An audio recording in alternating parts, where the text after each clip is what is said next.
try to make it not serious. This is the trickster. The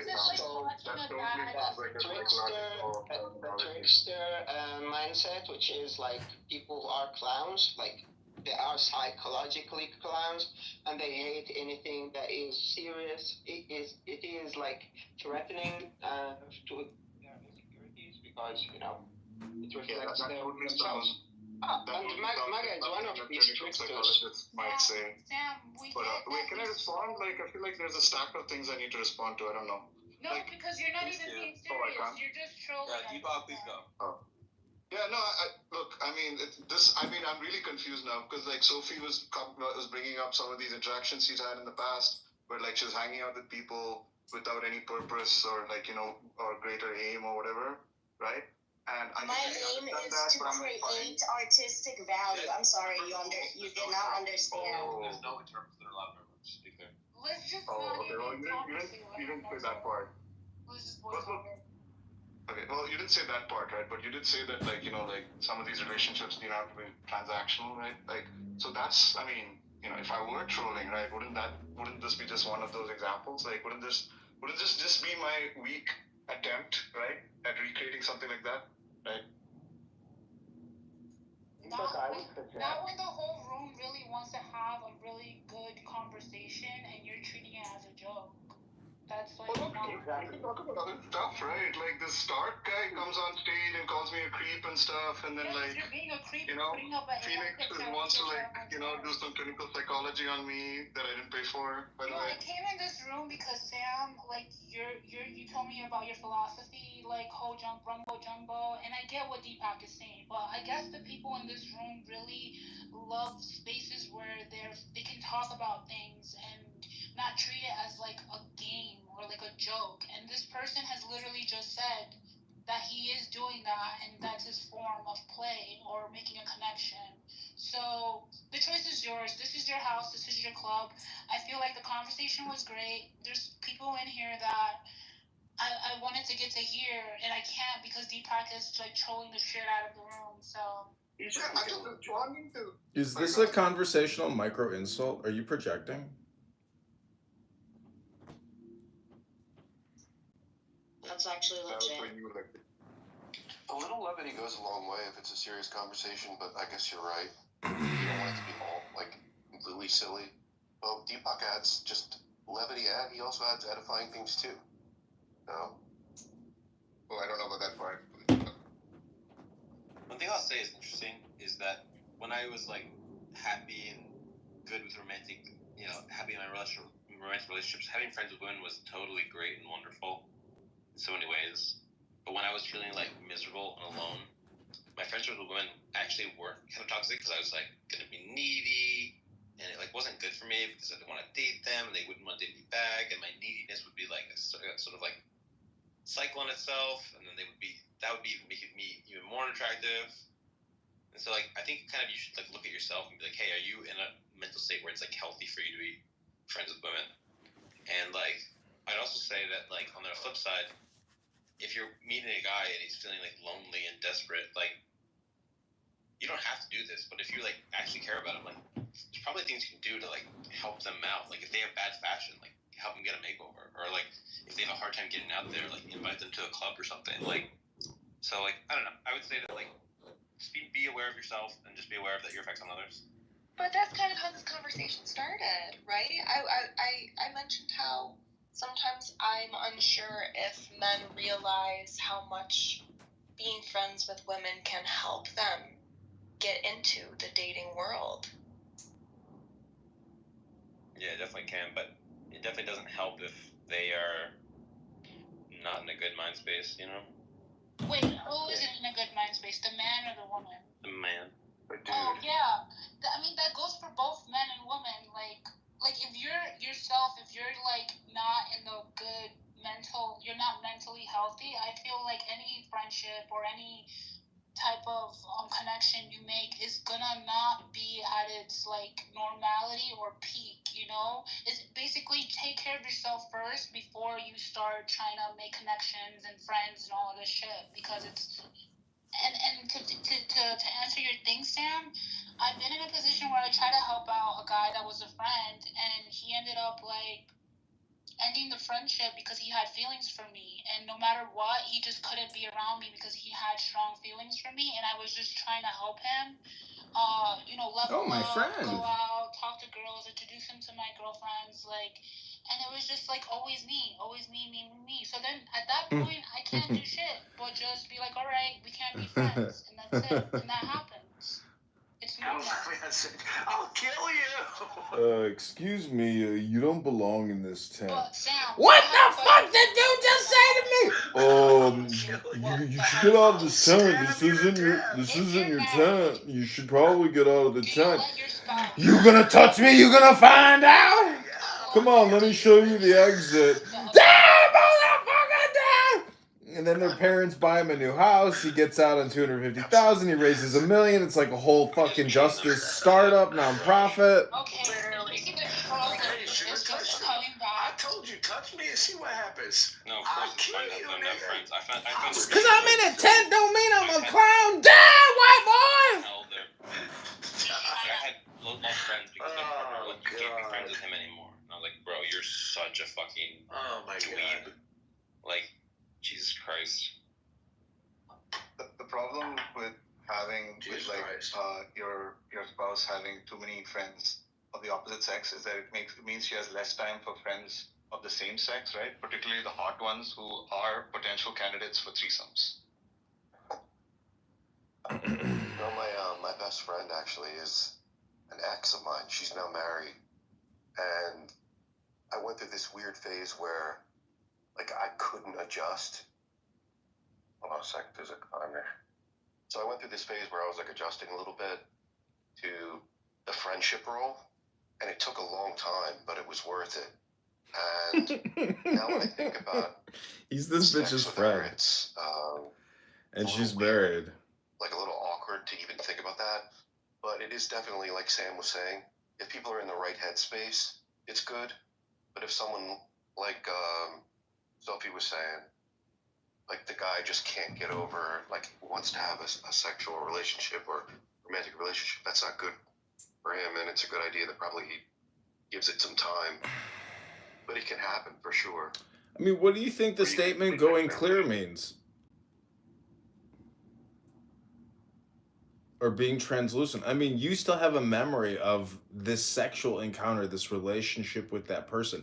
How do you let it go? I mean, your memory is not your best friend. So if you are emotionally distraught, I mean, I don't understand why somebody would want to be in a friend zone or even friends with an ex-girlfriend that you used to, have sexual relationships with who's now married. I'm just saying that, like, it's not about headspace. It's about letting go and essentially reprogramming yourself or overriding that former memory with new memories where you have multitudes of women in your memory and you say, oh, why am I so fixated on this one person? This is, a waste of thought, a waste of energy. Yeah, for sure. Absolutely. It's a reprogramming, I guess. But what helps is that you're able to say gross things to each other, or like you'll say anything. Like you'll describe certain things that probably you wouldn't want to describe to a romantic partner, and that kind of kills the romance and builds like a more friendship thing. I don't know, maybe that's a weird thing about me, but like someone tells you that they're giving themselves an enema or they're constipated, whatever, gross stuff. And yeah, that moves the needle towards the friend zone a lot. And I encourage people with your friends, share whatever you can. Well, a lot of friends want to protect their private life, or maybe they are in a state of zen. I mean, if you've raised your own personal enlightenment to a high level of consciousness, you collectively evolutionize the species. I mean, you create critical mass in the relationship.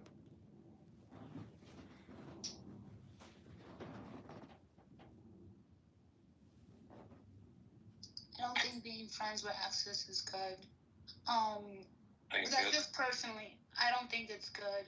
But that's personally my opinion. That's because one of the one, like you and your exes, like one of you guys are still gonna be like having those feelings. They're strong feelings, whether it was, a long relationship or a short relationship, and you guys definitely fucked a lot, and you guys have memories together. It's really hard to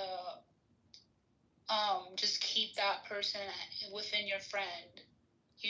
I mean, personally for me, because I've tried to stay friends with my exes, and 9 out of 10 times they will always like make a move whenever they see Welcome that back I'm to Low single, IQ and Dumb it's People Who like, Speak no, Four we were just Languages. friends, We right? take you back to what is God. Thanks for tuning. So personally for me, Velvet especially if I'm soft married, I would and- never talk to my exes. I mean, if it's important, yeah, but That's wild to me. the past is in the past, and that's why you have a new future. And in life, you just learn from everyone. Like, your exes, you don't have to have, like, a bad outcome out of every ex. You can just use whatever you didn't like and then form it into what you do like in the future and then level up. And it's not kind of like saying you're throwing away garbage in a way. It's just saying I'm done with this chapter, Sam. If I don't know if you understand what I'm saying. I understand what you're saying. I just think that's just not how I would operate. I just think that if I've loved someone, just because I can't, I don't love them in the same way, or I don't romantically love them, or I'm not having sex with them anymore, doesn't mean I can't appreciate things about them and have a friendship. I think it's a bit of a tragedy whenever I don't stay friends with ex-girlfriends. I just think like, yo, I thought you were cool. The reason why I dated you is not just because you're hot, it's because you're cool. So I want you in my life because you're cool. And so I feel sad whenever I stop being friends with exes. I agree with that, but I've also dealt with similar experiences to what Lexi just shared, where I've thought and I've hoped I could be friends with exes that I just sincerely valued, and it's made me so sad to come to realizations that it wasn't possible because they, they're just sometimes certain. I don't know, every dynamic is different, right? But I know that I certainly have had exes where I thought we were friends, we could be just friends, and now suddenly we're single and they're making a move on me, right? And then it's sad, and sometimes you have to let those relationships go because you have a new partner, maybe, and you respect your new partner that much. Even though it hurts you, but every dynamic is different. I've also dated people who I don't want to say I've allowed because I don't like that word, but I've dated people who have had female friendships with people they've slept with, they've made out with, whatever, and I haven't had a problem. So I think it really just depends on the people involved and their maturity levels. I also think as we get older, dynamics change. Some people are co-parenting. Every situation's different. If you, Yeah, I think. go ahead. I'll be quick. I think that what Laura was saying, you had to let go. The idea is that we want to have as many people around us as we can, right? Just practically speaking. And so it's going to be important to try and maintain these relationships on some level, right? So.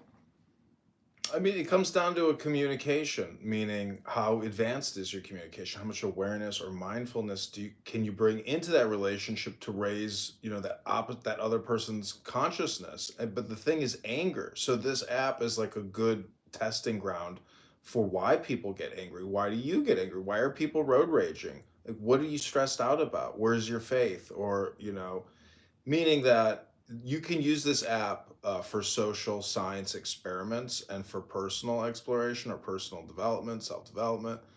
And just not a lot of people have conversational development. And people who sit at the poker table play a ton of poker. There's just, when you do something thousands of times, it's no longer you doing it. It's like the thing doing itself. So, Just practically speaking.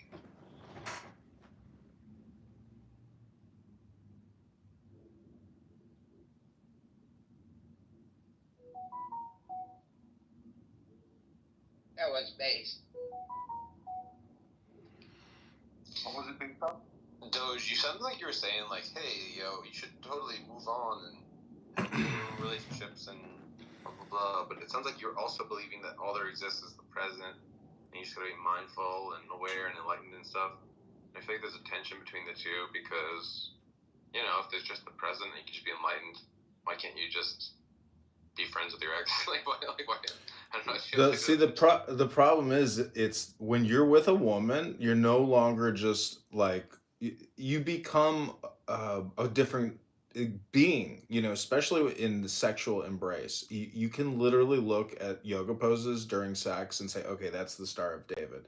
So there's like this merging of consciousness, which really gets deep into your dopamine, your neurons, your axons, your dendrites. It's that sexual encounter is super close to the baseness of God. So what I'm saying is that withdrawal is essentially like Clubhouse, where you're not getting your dopamine. So there's this huge withdrawal, chemical withdrawal at the subconscious conscious level that you can't let go. The only way to replace it is with more sexual experiences that create more massive amounts of dopamine.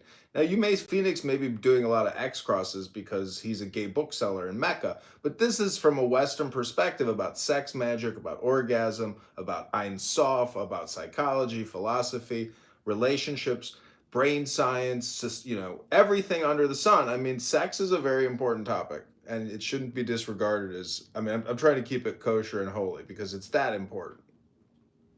Well, I feel like It's interesting, right? Yeah, go ahead, Deepak. Well, it seems like there's a bit of a performative contradiction in what Doge is talking about, right? Because on the one hand, he tells us like we should move on from our exes, never look back, and so on. But on the other hand, he clearly went through a pretty bad breakup in 2020, and here he is, 2024, 2025, back again with the same person, right? Same stuff happening again, like.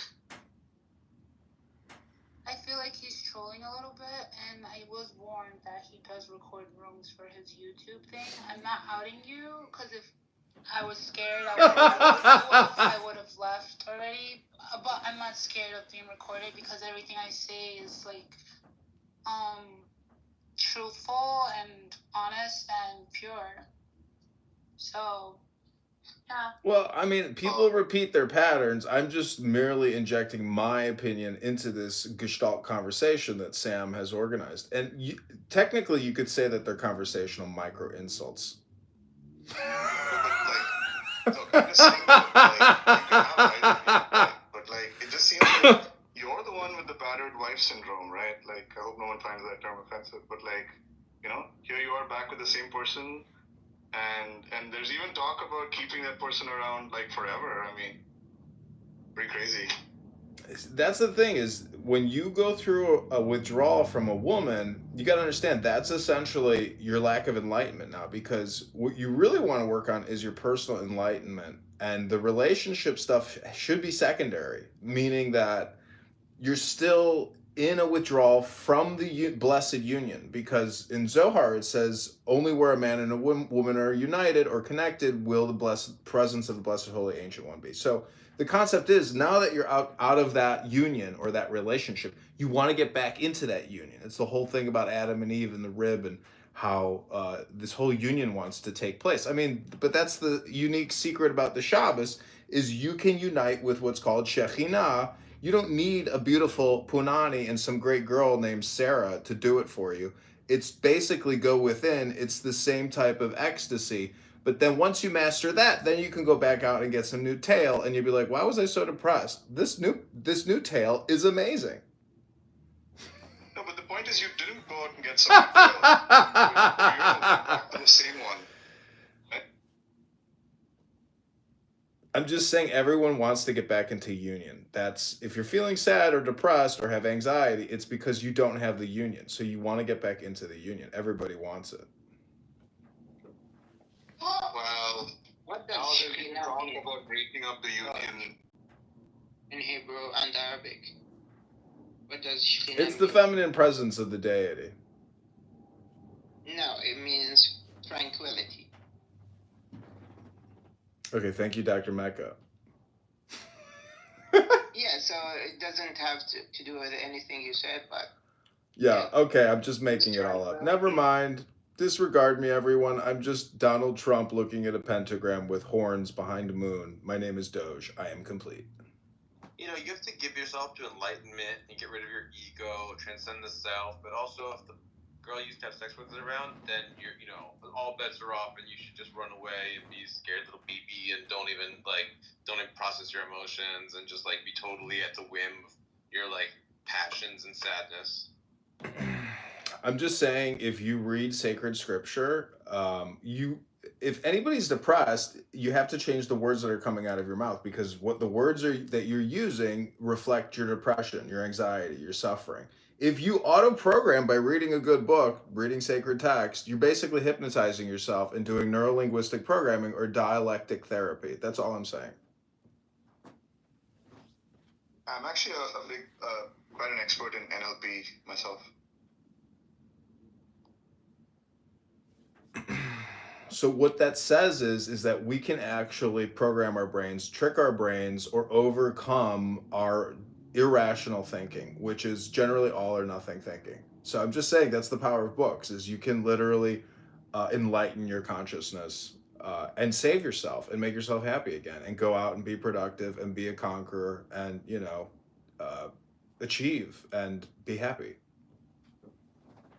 yeah, but there is this side of books that is really evil and dark. Yeah, if you read terrible things, but I mean, if you read Psalms or you read Ecclesiastes, I mean, I was reading tremendous, poetry, which is a psalm to Jehovah, saying, "Jehovah, save me, please." Like it's a program, meaning that it's a humbling thing, but it's a wisdom thing. Wisdom is the thing that will free you. It's the Jah or the liberation or the that's the whole thing is liberation. How do you liberate yourself from these thoughts, which are reoccurring and holding you back from progressing? It's being light on your feet, which means letting go of your thoughts. The thoughts are what's holding you down and keeping you from change and movement and creating force. You need to change your communication, which is your pay or your tongue or your lips. Start using the words that are going to change the future now.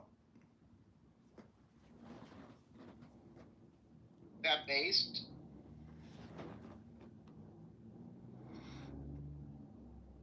Yeah, there is this kind of like I know some people who read books and they are not happy, right? They think, or at least they think that they are not happy.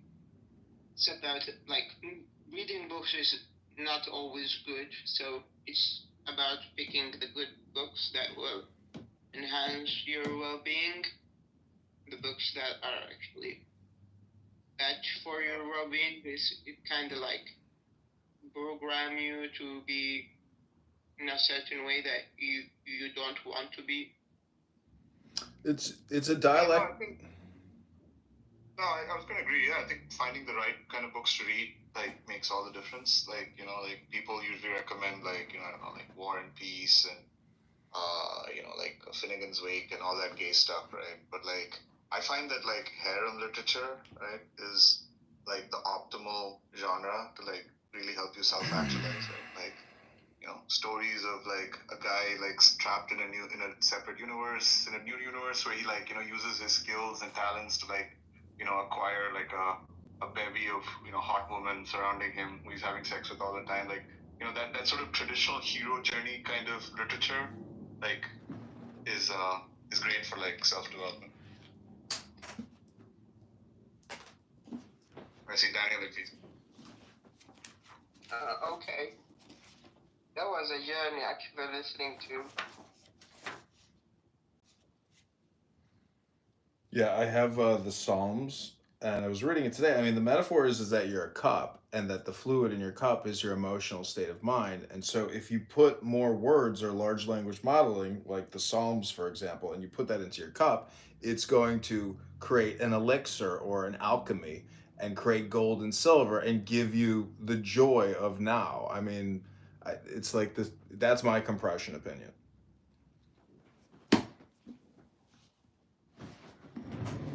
What if the now is like a shitty now? Like the now that you stub your toe? Like it seems like that's not the kind of now you want to dwell on. Be in. I know, but all you can do is just force more words into your cup. I don't have any other better solutions than that. Stoics argue. Stoics say Yeah, that the act of rejection. out pain, but that if you experience it, you should savor that sensation for all that reality wishes to teach you. You're stubbing your toe? Be one with the universe, Daniel. This is what the world wants for you. I don't want that now, dude. I want like after, or we're not having ice cream or something. Daniel, we both know that if you really didn't want your toe stubbed, you wouldn't have stubbed your toe. This is you and the universe working in concert to bring you the sensation you were after. But see, this is where it can be funny, but it's also therapeutic for people who are road ragers and are chronically angry. If they could achieve enlightenment in the now, it would be a big help to their problem, which is their chronic anger. And if your now sucks and your environment sucks and you're poor and everything is terrible, I mean, this isn't a very pleasant sounding philosophy to be one with the universe because, but again, I mean, all you can do is accept personal responsibility and try to change and be more productive and optimize. And thus, why philosophy is a useful tool in personal self optimization for a better outcome in the future now. Actually, there's a saying that goes like in Islamic context that an Orthodox Muslim will criticize everything. A Sufi is going to compliment everything. So if there is a now, you criticize it, then you will be critical about it. But when you compliment it, you will be okay with it. Well, this is why atheists on this app are essentially the green eggs and ham, where Dr. Seuss says, I hate it, I don't want to eat it. And then he says, fine, I'll try it. And he says, oh my God, I like it. So a lot of angry people on this app who are atheists, and you hear them yelling and barking all the time, they refuse to do any dialectical neuro-linguistic programming or therapy. They don't read Psalms, they don't read anything. They come on here and just complain to a bunch of, theists from whatever division. But I'm just telling you, if you don't do any neuro-linguistic programming or dialectical therapy, you're going to be in a constant state of, not everybody, but I'm just saying, if you take note and you observe people who road rage and get very angry and emotional on this app, I think they have a lack of wisdom or philosophy integrated into their consciousness, or a lack of morals even. I think that there is this kind of persuasion to criticize things instead of complimenting it in order for you to understand it, right? People who are having romantic view of reality tend to be more or less safe, and people who have more critical thinking and more anxiety and about stuff, they tend to survive this kind of like a root of it.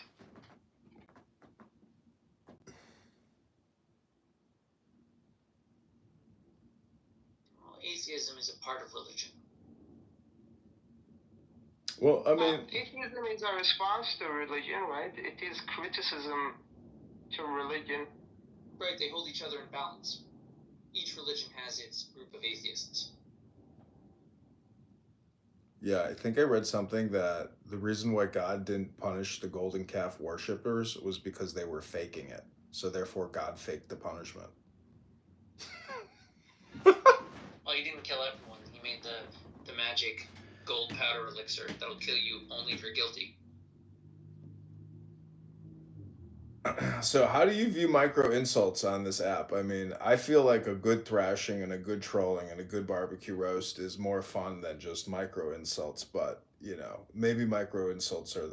I mean, microaggressions. You micro insult me, I'll kill you. Microaggressions have been causing problems in the workplace, in society for quite a long time. And so, how do you actually deal with micro insults? Because you hear them all the time, and very many times they're so subtle and so obnoxious, and you can still identify them, but they're still annoying. But how do you get to the point where everything just flows right off you, like nothing sticks to you, and you're the Teflon Don? Be silent and listen. If someone's using the micro insults, it indicates a few things. It indicates they're trying to side enter an emotional component of the conversation, right? They're also making this point, but they feel the need to take an emotional swipe. It could be they're baiting you. Could be you said something that ticked them off, and they're trying to sneak in a response that you won't be able to get to. It's rhetoric. So, but the listening is the big thing. So even if you're in a loving relationship with a woman who chronically gives you micro insults, the best way to overcome micro insults is to really listen even more, because in your silence, that person giving you the micro insults realizes their own stupidity, and they kind of feel a little, humiliated or shamed by what they're doing. The simple, boring, true, philosophical, and Zen answer to handling rhetoric and linguistics and insults is always silence. You always get more than you put into it. You just got to actually commit. That's why I'm staying on mute. So the silence is the no thing then. I mean, so God is the nameless name. Thus, when you go silent, you reclaim the position of power in the micro insult communication circuit.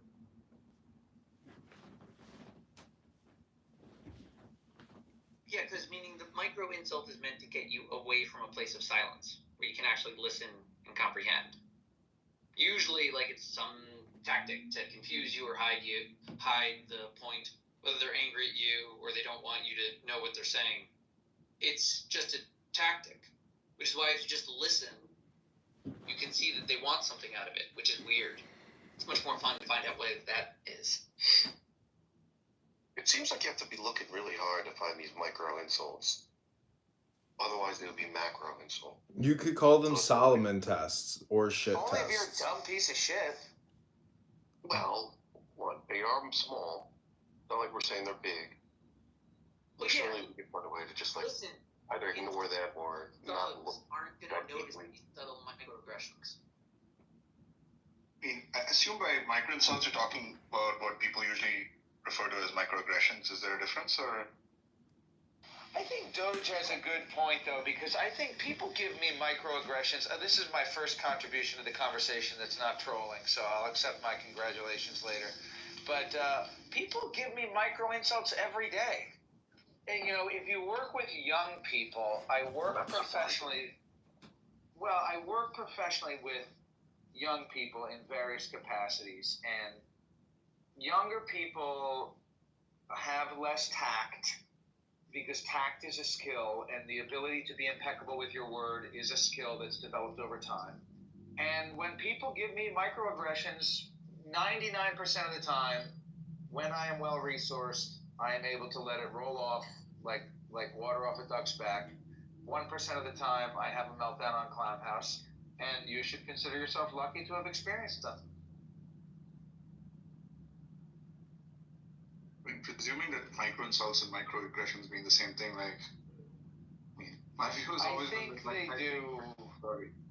No, I didn't mean to interrupt you, but I think they do. I think micro insults and microaggressions are basically the same thing, are they not? I don't know. It's up to the person who created the room. Microaggressions are the same as micro insults, but it's usually in the context of racial discourse, and also it often involves things that aren't just verbal. Like a microaggression could be I don't know, not inviting me or some shit like that. When I'm using the term micro insults, I mean just the thing where it's oh yeah, it's you're a redhead, but I really like your opinion. There's as if being a redhead would make me less likely to have a good opinion or something like that. Verbally putting you down while pretending you're not. So you're saying that is an example of a microaggression and not a micro insult, or? Oh, no, okay. Micro insults are a subset of microaggressions. That has to be So you sort mean of like a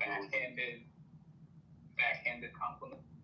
No, it doesn't have to be a direct compliment. Like earlier today, when Venus was like, "Oh, you're an insult sprinklers, but I still want to hear your views on philosophy." He was like trying to humiliate you in a like subtle way. Yeah, but why? Yeah, but like, why would it? I don't know. I don't find that humiliating. I agree. It's not humiliating, but that's what he was trying to do, even if it doesn't work. You know what I mean? Well, yeah, but black people are offended when you call them articulate. So you probably, if somebody called you articulate, you probably would take it as a compliment. You know, if somebody said move out of your seat, you probably would say, oh, am I in the wrong seat? Oh, my bad. Okay, sure. You probably wouldn't say, move out of my seat. I'll kill you. But the thing is, if you are very sensitive and you're insecure and you want to fight, then the microaggression, like you're a dumb redhead or something, would hurt more. So that example you gave I don't think is what people think of when they think of microaggression, because in that case it sounds like Venus pretty clearly knows what he's doing, right? That his part of the intent of his statement is to insult or to hurt, right? And usually people think of microaggressions as like not intentional, right? The intent is not to insult, but it comes out that way anyway, right? Yeah, I agree. I think it's good to distinguish. There's a whole discourse around microaggressions that has its own like whatever logic and blah blah blah blah blah. So I think it's useful to just say, hey, micro insults are just when you intend to hurt someone's feelings by putting a little parenthetical insult within your sentence that is that it's subtle enough that it's hard to call out.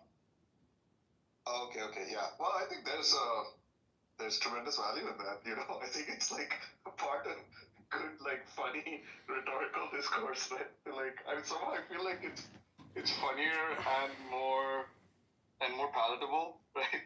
For your insult to be couched that way than like directly saying like you're an idiot. You know. Well, have you ever said something where in hindsight you said, shit, I wish I would have just kept my mouth shut and not said anything in the beginning or at all in that whole encounter, and I bet you the price would have been different in the outcome?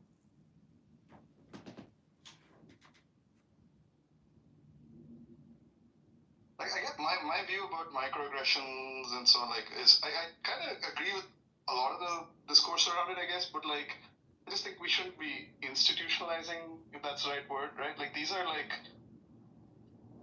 it's a problem at a personal level, right? We shouldn't raise it to like some kind of like, you know, there's an institution of microaggressions, right, of racial and so on, which is comparable to say like systemic like racism and so on. I think these are like two very different things, like, right? And should be two very different kinds of problems that we should have like solutions that are very different kinds. Well, like, it should be handled maybe. Well, according to wokeness doctrine, the other is a completely interpersonal, or mostly an interpersonal issue. According to many woke people, microaggressions are a way that systemic racism is enforced. So they would say that microaggressions are a part of systemic racism. Yeah, I really disagree with that. That's exactly what Well, I really agree with you.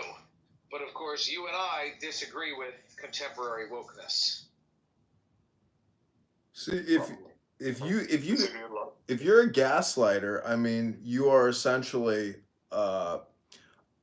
not even just a troll. It's like if you can make somebody angry, you can make them your slave. I mean, at least in the digital realm. In the real world, I mean, how do you know, Deepak, yesterday we were going on about the Muslims, and so how do you view Islamic or Islamist politicians who might come to America and then claim that you are Islamophobic and that you are a racist troll and a bigot, but yet they've obtained the power that you wanted or you should have had? I'm just saying that communication, that game, there's so many subtle ways to play it, to overcome, to flip-flop, to succeed in the communication, that sometimes it does require trolls and comedians to essentially reframe really bad ideas or bad cultural influences that are taking control. Right, to some degree, what the micro insult indicates is that they're bored with you and the conversation, and they're playing to the audience for some laughs. And to some degree, what we're saying is that it's not about the content of what you put out there. It's whether you captivate the audience. Because this is, in reality, communication. Just a bunch of humans relating to each other. And that only works if there's engagement. So if I'm like bored with you, I'll just slide in a little snub to play to my fans. Then it's back to a game.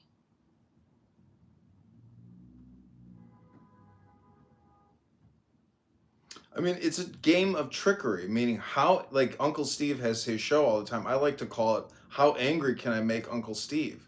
Because when somebody is conducting, uh, a milieu or an experiment like this, and they're the ones chronically getting angry about people on their stage, and they kick them to the goo, and it becomes like an experiment. And why are you getting angry on a social audio app that you're putting a room together? Why are you your own worst enemy? Why are you raising your blood pressure? Why are you screaming? Why are you letting people get it?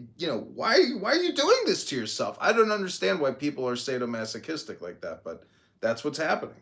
And it's not just here on this app, it's in the real world at all corporations, all government agencies. There are really crazy people out there that are their own worst enemy, and I don't know why they do it to themselves, but they do.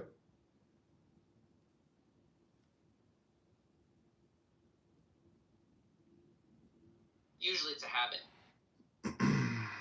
They've already been subjected to this kind of treatment, and this feels comfortable for them. They know how to navigate it. Okay, so I'm gonna give you a hypothesis. So I like making people laugh, and so I'm just like always trying to practice, trying to be funnier and funnier, because it gives me a little reward every time I make someone giggle. So people will say like, "Oh, Sam, you're funny. How'd you do it?" It's like, "Oh yeah, for the last 36 years of my life, I've been trying by hook or by crook to make people laugh, and I found this is what works, and it's taken me years to develop this." So when it comes to someone that does lots of microbullying, they get a little boost of like dopamine or whatever whenever they like subtly put someone down. So they just have years of practicing, like, how can I do this in this, like, how can I get away with this? How can I like put this person down and get this dominance here, like get away with it? And they've honed it for years and years and years because they enjoy it so much. And at a certain point, it's gonna be hard for them to even turn it off. Like I know exactly what you mean. If you're like, "Hey Sam, stop being silly," it's like, yo, I don't even like. It's just ingrained in my personality at this point that I like want to make people laugh. Like, so Right. It's like with these bullies, like Harry, try and be a serious actor. See if the world lets you.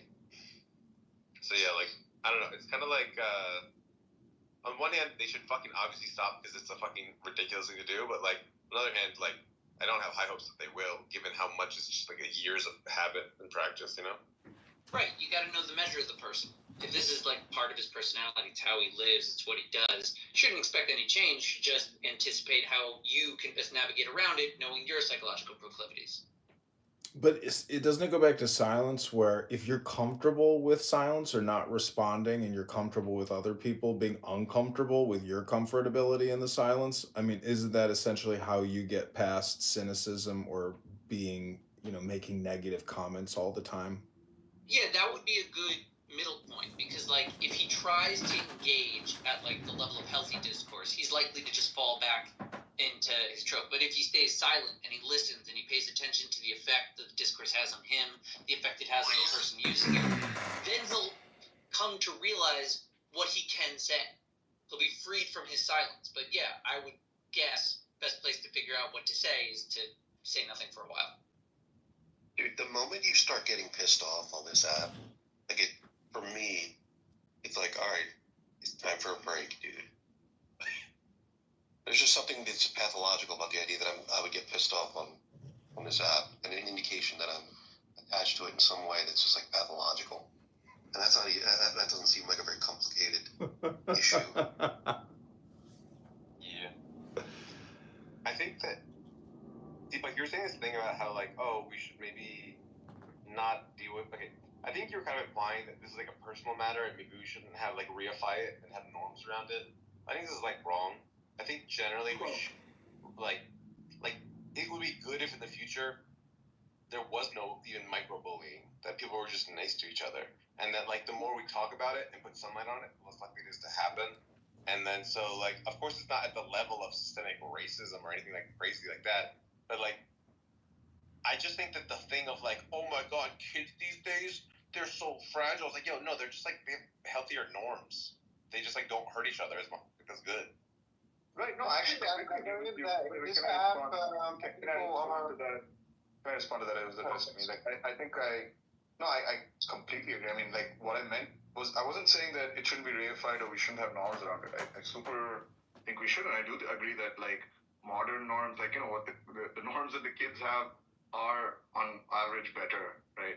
But I'm just saying, like, I don't think the way we enforce those norms should be, like, through any sort of legal or, like, you know, formal institutional means, right? Like, you know, which is true of a lot of the things we think morally, like a lot of the moral norms we do want to be true, we don't think should be enforced legally, right? We think they should be enforced socially. So I think that's all I was trying to say. Like, these should be like social norms and enforced through those mechanisms rather than legal, or like even like, you know, things like, you know, not just legal, but like, you know, having like large corporate structures like saying like, you know, we're going to police microaggressions in our employees, I think is the wrong way to go. I think that people have lots of mood swings in this app because a lot of people find like-minded people here more than in real life. So in real life, I don't think someone who is interested in philosophy will find a lot of people who are interested in that. Then delve in deep into the conversations.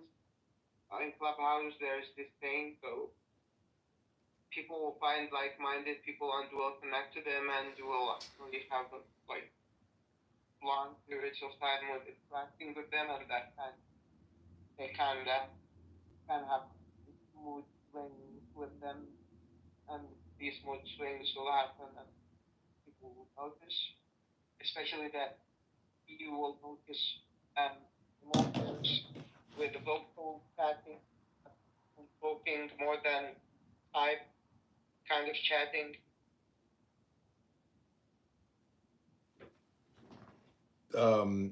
Is this an ESL room? Sorry, Phoenix. I could barely understand what you just said. No, it's not. I'm gonna be rude. I want to say is just that, like, you barely understand what you just said. It's good to be resilient. That's like a good character trait. But at the same time, like, it's good that we reduce the level of aggression. And I don't know exactly how to balance these, but like. Can I share a story? No, you may nods. So, like, it's good that there's less violence, that people are fighting each other less. But I also don't want people to be weak and to be cowards. Do you not want me? No, I don't want you to interrupt me. Obviously, what I want is you not to interrupt me. Can I interrupt you though? Yes, you may. Chill, Kitover. But Magzed definitely can interrupt Sam. Now, whether he should or may is really up to Sam. So, are you not aware that the way you're speaking to me is like kind of a microaggression, pretty rude? I have a rule in my room to not interrupt people, and so Now you get just start macro talking in the middle. what? My sentence. Yes, you. Yeah, I was just respectfully asking if I could participate. The answer is always no. Oh, okay. So you're a hypocrite. And in case you're wondering, Magzed is allowed to do so because he's Jewish. No, because I'm funny. Well, why doesn't it work for me? Like, I was in the middle saying, oh, I don't know how to balance, like, lowering. Yeah, you made that point already. We heard you make that point already. You made it already. We heard that point already. I wasn't done elaborating on the point. All right, you're clearly a fucking piece of shit, asshole. You go on talking about how people need to be nice, and then I come into your room trying to participate in the discussion, and you act like a total fucking brat. All right, thank you. Appreciate it. Yeah, I mean, you're a hypocrite. You're a fucking piece of shit. You're projecting. You're talking about how you want people to. Oh, bye. Bye. Oh my god, that's fun. Have you seen it in Chocovio? Bye. Sam, you have to agree that's. No, I don't want to be interrupted. It's a simple rule in my fucking house. Just don't interrupt it. It's not hard. It's not the part that's funny. Yeah, that's not the part that's funny. That's true. I mean, I wouldn't call what happened like a microaggression or a macroaggression, more like a mesoaggression.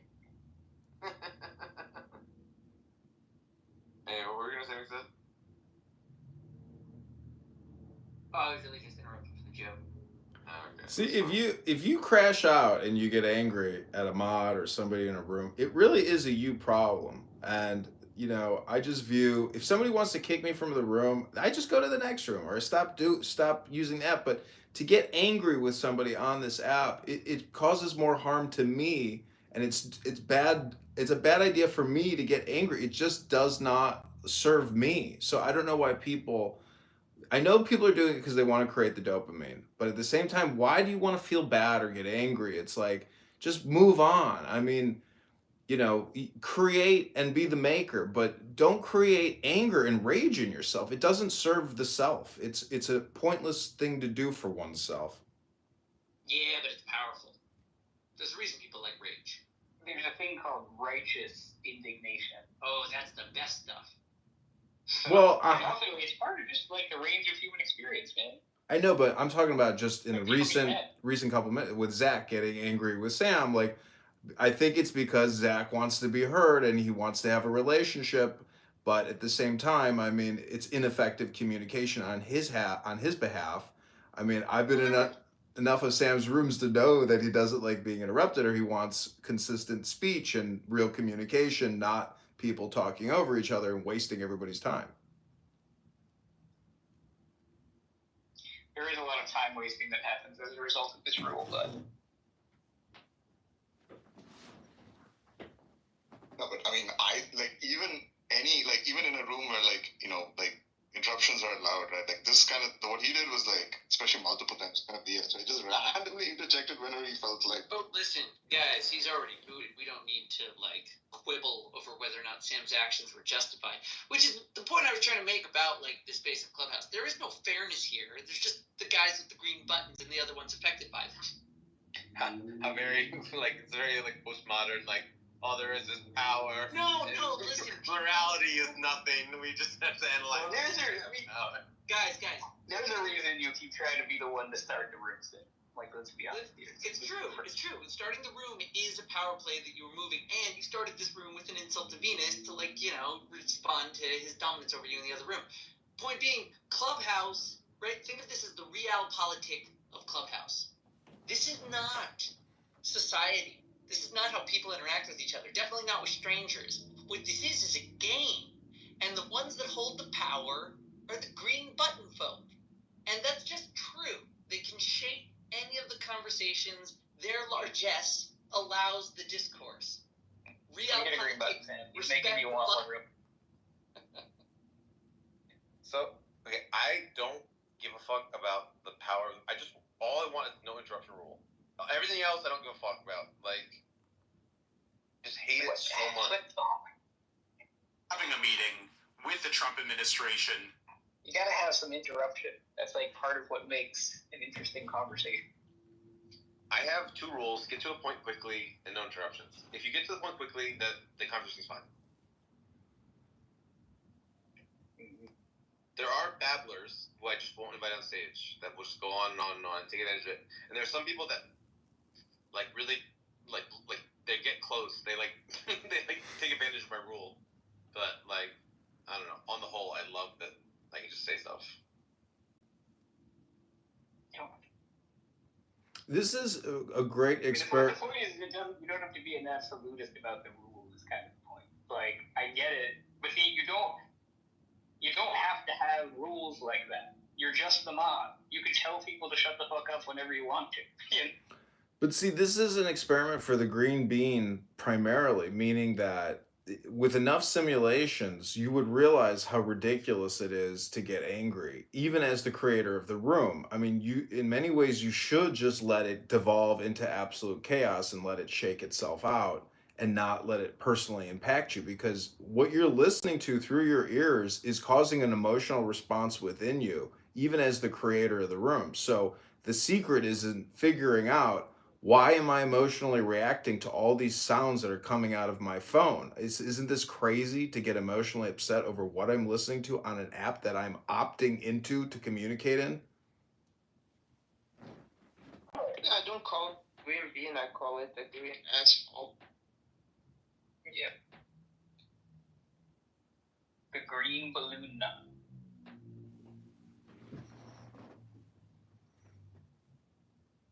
I'm not saying let it devolve into chaos. I think you should control the environment, and you should control what you're listening to. I think that's like a fundamental principle of wisdom is control what you're putting inside your ears, and therefore your output will be better. I sort of don't mind getting angry, and maybe this is just a difference amongst people, where like I don't often get a chance to insult people because I don't like being mean, and I don't often get a chance to be aggressive. But if you were to start insulting me, then I get to be mean. You've given me a green light to like open up an animalistic side of myself and like be aggressive that I don't allow myself to indulge in 99.9% of the time. So there's a sense in which I don't mind it. Yeah, that's why you're doing it. If you want to be cruel, though, you should frame it as a roast and a comedy show. Like, you can get away with it then, I think, and maintain your Yeah, reputation. that's a feedback loop. You get confirmation each time that the crowd is enjoying what you're doing with the laughter. That's why they do it. They're being mean. You have to be more aloof. Do I? I think I just gotta stay black and die, you know what I'm saying?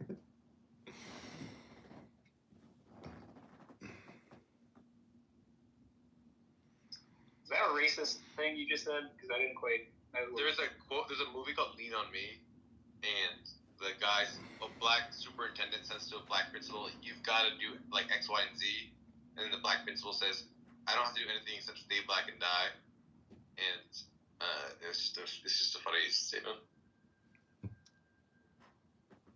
It's not racist as much as it is absurd. But isn't that person making an all or nothing statement about being black? Like, that's all I have to do, meaning that I'm already perfect. Therefore, No, he's saying it's inevitable. But I know, but Sully was asking you if it was a racist, joke. Asking.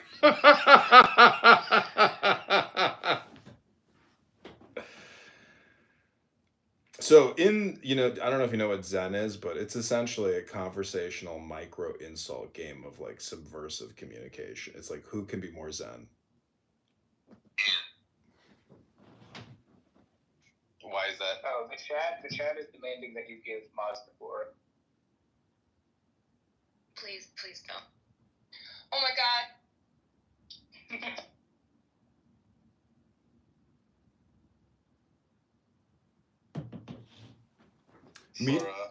Meaning that Zen is essentially like religious one-upmanship. And so amongst all the different religions and the atheists, you have this like whole game of like subversive one-upmanship of communication and power.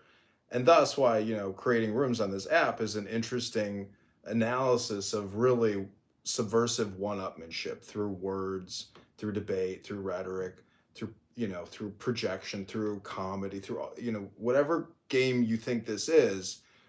If you want to win it, in many ways you have to be super subversive by not one-upping or by it's a song that never ends. But what I'm saying is that the game of one-upmanship through words is basically the song that never ends. See, that's what I like. I find it to be a fun puzzle, I agree. When I go to the casino and I see people playing the slot machine, which is essentially a blown up cell phone that they're paying to use, and they're just creating dopamine by looking at a screen, I say, why wouldn't they rather go on like a social audio chat debate app and have conversations and create dopamine for free, as opposed to like going to a casino and giving your money to a slot machine? Because there's real people there. Also, those machines are fun. Like, there's this arcade in the mall that has Subway Surfer, and like, it's free. You don't have to put any money in it. It's just like constantly running, at least to some degree. And like, I have it on the phone, but it's fun to have it with that giant screen. And it's just the lights and the doodad that brings you in, and then you get a drink, you talk next to your seatmate. It's socializing. It's like hanging out in grandma's basement and playing all the games with the kids in the neighborhood. With free drinks. And no children, just adults. Yeah, I mean, I'm just saying I like to conserve my money. I'm cheap at the moment. Have you guys ever played a game called Silent Scope? Like an arcade. Did you say silent goat? Silent Scope. It's like a sniper. Like a sniper. Yeah. The sniper game. See, if I could own any kind of arcade stand-up video game, it would be that one. That game is sick. Yeah, they have cool stand-up stuff because they're always innovating with like what kind of lights and gizmos will excite people. So amongst religious people or theologians, what are some like conversational micro insults that you've observed amongst people in religious debate or theological debate or political debate, whatever kind of debate? I don't know, I guess getting close to heresies. Yeah, when they bring unicorns and Harry Potter into the conversation, then it's becoming interesting. Or like when Sam shows up to debate the Muslims and just like right out the gate is like, you would have to be fucking stupid to believe in this. Sometimes I play a more respectful tone of like, hey, so like, why does it say that in the Quran this, but not other than? Whereas other times I'm just like, bro, you follow a guy who says he gets to have more wires than you. Like, what the fuck? If Mel Gibson can make a movie, about the Passion and Christ, being martyred and bloodied and all this, like, why isn't there a crazy far out like movie about Muhammad?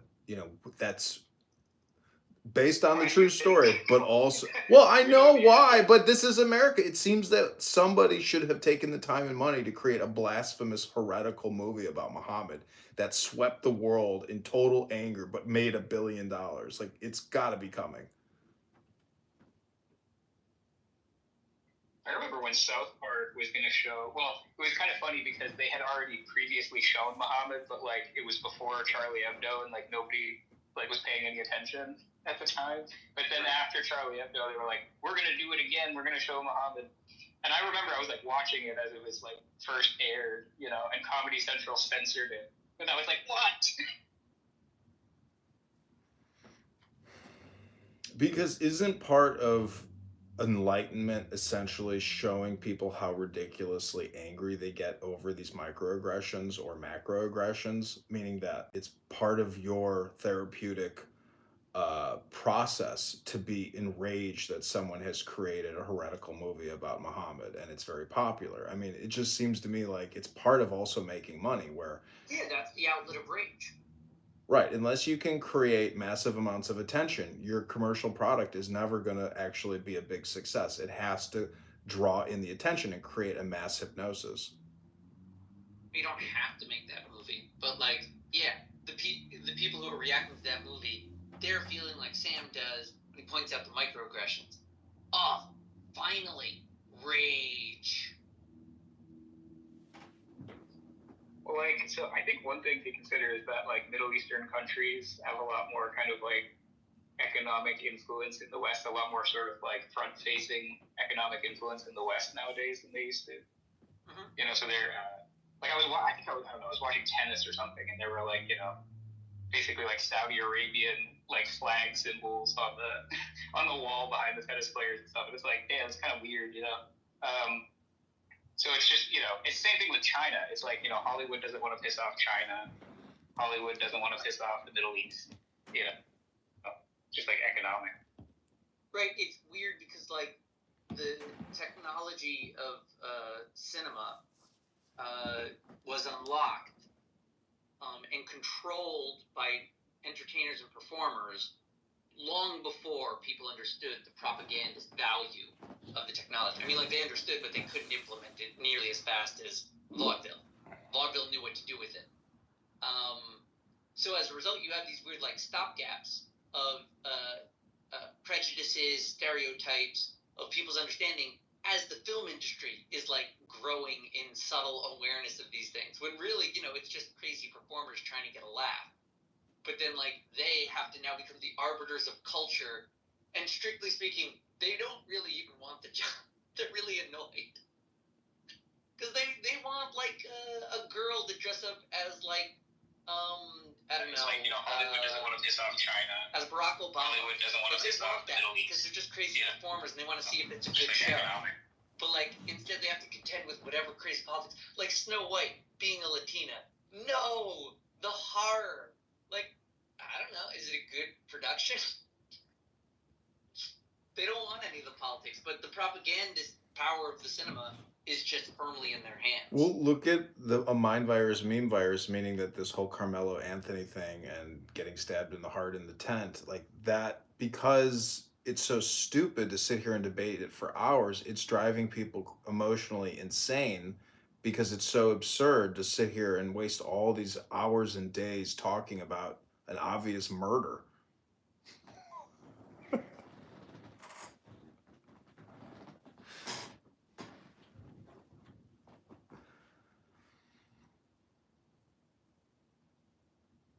Yeah, I mean, part of it too, like that economic concern that I pointed to before.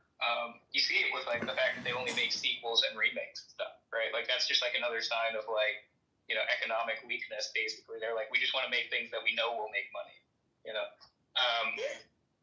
And so it's like there's a kind of cowardice that's associated with that, and that's like almost one of like that kind of cowardice in like within the establishment of like either media or like whatever institutions you want.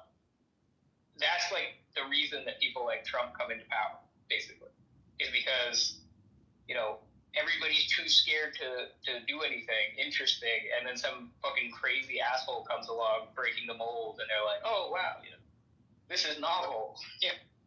Right. If the voice of the people veers towards silence, like the safe middle path, it's really just paving the way for demagogue, for the certain topics that it is too afraid to address. And that's what I'm saying, like, they should be afraid. They have no fucking clue what they're doing. They're a bunch of entertainers.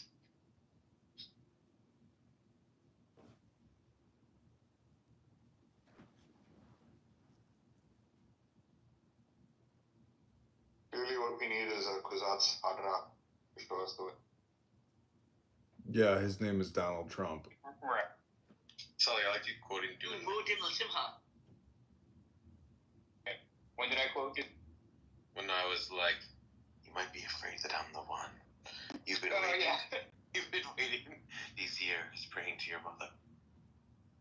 Dude, I want to just like memorize that whole speech in like the Fremen language. That would be legit, sir. That movie was absolutely like insane in the theater, especially that scene. Incredible. Like, they did a great job with the character of like, okay, at the beginning he's like very believably like young, you know, and then like by the time you from the first movie, and then by the time you get to that part, it's like, damn. There's like 3 movies that me and my wife have seen in the last 4 or 5 years. Like, both the Dune movies and Matrix Resurrections. And I liked all. How was the Matrix? Yeah, you like? Yeah, I think so. I mean, I think it certainly had a weaker second half, but I mean, yeah. So what do those movies deal with, though? They deal with the presence, meaning that how do you create a flow state, essentially? How do you achieve power or use words to achieve power? Because if you can kill with a word and you can give life or death with your tongue, the question is, why are so many people so irascible and so ridiculous with their words? I mean, it's just, you know, good thoughts, good outcomes. The David Lynch movie, the whole like killing with a word thing, or like the, you know, how they have like the sound weapons or whatever. That's only in that movie. It's like not in the book. Or they do have the voice in the book, right? They have the voice, but they don't have the weirding modules.